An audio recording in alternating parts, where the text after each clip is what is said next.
Est-il indispensable de lire pour être cultivé? Qu'en pensez-vous? Introduction. Depuis l'invention de l'écriture, la lecture occupe une place centrale dans la transmission des savoirs. Les civilisations, de l'Antiquité à nos jours, ont toujours accordé une valeur particulière au texte, qu'il soit religieux, philosophique, scientifique ou littéraire. Il constitue un réservoir d'expériences humaines, de découvertes et de réflexions. Aujourd'hui encore, dans un monde saturé d'images et d'informations numériques, lire reste, pour beaucoup, le signe d'une personne instruite et cultivée.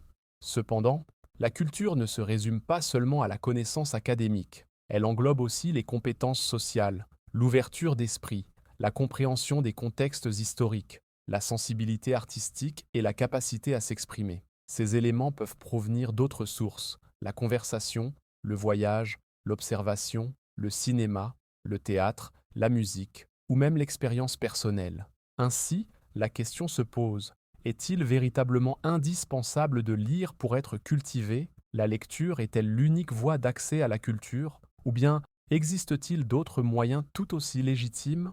Pour répondre à cette problématique, nous examinerons d'abord les arguments en faveur de l'idée que la lecture est une condition essentielle pour acquérir une culture solide. Nous analyserons ensuite les arguments qui contestent cette affirmation en montrant qu'il existe des chemins alternatifs vers la culture. Enfin, nous proposerons une réflexion personnelle nuancée sur l'importance de la lecture dans la formation de l'esprit. Lire, une voie privilégiée et souvent indispensable vers la culture. Premier, la lecture, un accès direct et profond au savoir accumulé. L'un des principaux arguments en faveur de la lecture est qu'elle constitue le moyen le plus complet et le plus précis d'accéder aux connaissances humaines.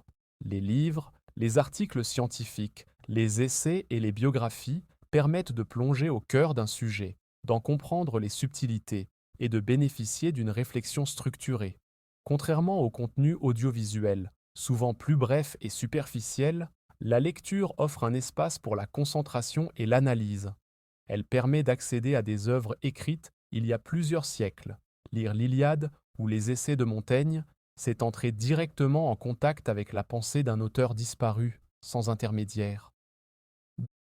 Deuxième, le rôle de la lecture dans le développement du langage et de l'esprit critique.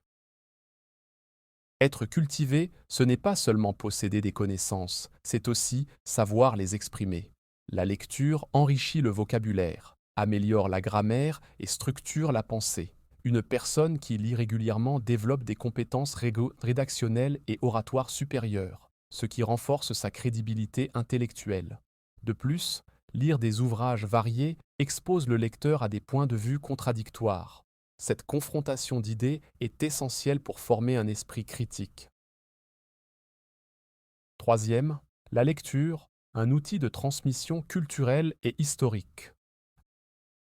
La culture est en grande partie la mémoire collective d'une société. Les livres conservent les traces du passé, récits historiques, traditions, mythes, légendes, lois. Sans lecture, une personne risque de ne connaître l'histoire que par fragments, transmis oralement ou médiatiquement, avec le risque d'erreurs et de déformation. Les grands textes, comme Les Misérables, Germinal ou 1984, ne sont pas seulement des œuvres littéraires. Ils sont aussi des témoignages puissants sur les luttes sociales, les injustices et les espoirs humains.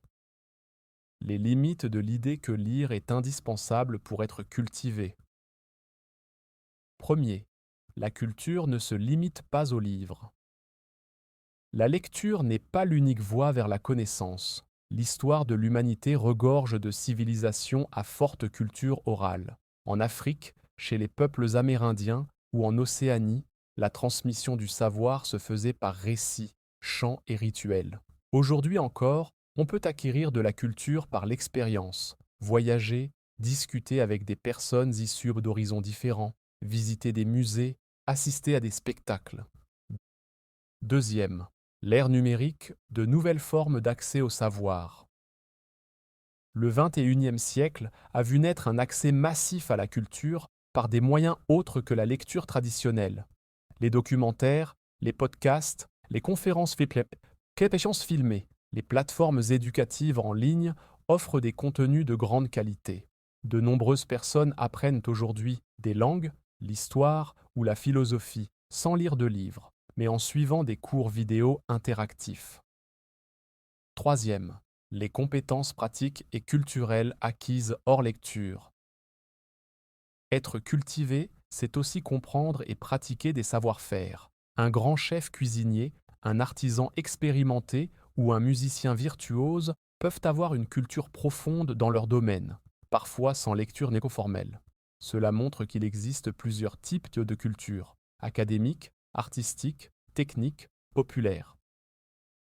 Discussion, lecture et autres moyens d'accès à la culture. La question ne devrait pas opposer radicalement la lecture aux autres formes d'apprentissage. En réalité, les moyens de se cultiver sont complémentaires. La lecture demeure irremplaçable pour accéder à certaines connaissances précises et approfondies, mais elle peut être complétée par des expériences vécues, l'art, le dialogue interculturel et les technologies numériques. Par ailleurs, la notion de culture est subjective. Pour certains, elle se définit par la connaissance de grands textes et références académiques. Pour d'autres, par la capacité à comprendre le monde contemporain, à interagir avec autrui et à s'adapter à des contextes variés. Prise de position personnelle. À titre personnel, je pense que la lecture reste un pilier central de la culture, mais qu'elle n'est pas la seule voie. Lire permet de s'immerger dans des réflexions profondes, d'apprendre l'histoire et les sciences, de développer un esprit critique affiné. Cependant, réduire la culture à la lecture reviendrait à exclure des millions de personnes cultivées différemment. L'essentiel est de rester curieux, ouvert et en quête d'apprentissage, peu importe le support utilisé. Conclusion. En définitive, lire est un moyen privilégié et souvent indispensable pour acquérir une culture riche et structurée. Mais la culture ne se limite pas à ce que l'on trouve dans les livres. Elle s'enrichit aussi des expériences, des rencontres, des œuvres d'art, de la musique, du cinéma et des nouvelles technologies. On pourrait dire, en paraphrasant Umberto Eco, que celui qui ne lit pas n'a qu'une vie, celui qui lit en vit mille. Mais celui qui explore le monde par d'autres sens et d'autres voies n'est pas pour autant condamné à l'ignorance. Le véritable enjeu est de cultiver sa curiosité et de chercher, par tous les moyens disponibles, à mieux comprendre le monde et l'humanité.